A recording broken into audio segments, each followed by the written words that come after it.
আজকে আমি একটা বাচ্চাদের নতুন রেসিপি নিয়ে চলে এসেছি।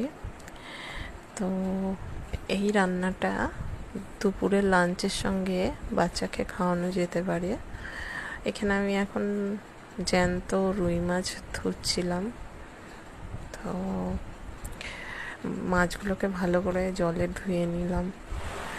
এবার নুন হলুদ মাখাবো। আর এখানে কাঁচা কলা, গাজর, পেঁপে সেদ্ধ রয়েছে। তো এটাকে সেদ্ধ করে নিয়েছিলাম প্রেসারে।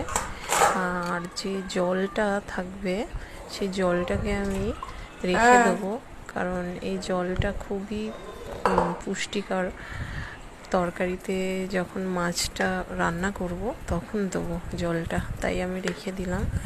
তো কড়াইতে সামান্য পরিমাণে তেল দিলাম, আর সাথে গোটা জিরে আর পেঁপে গাজর ওগুলোকে একটু ভেজে নিলাম, আর নুন দিয়ে নিলাম। আর আমি এখানে গুঁড়ো লঙ্কা ইউজ করবো না, এখানে হলুদ আর একটুখানি জিরে ইউজ করলাম।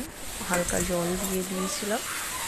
এইবার তরকারির মধ্যে দিয়ে দিয়েছি আর জল দিয়ে দিয়েছি। এরকম হালকা ঝোল বাচ্চাদের খাওয়ানো যেতে পারে, খুবই পুষ্টিকর। আর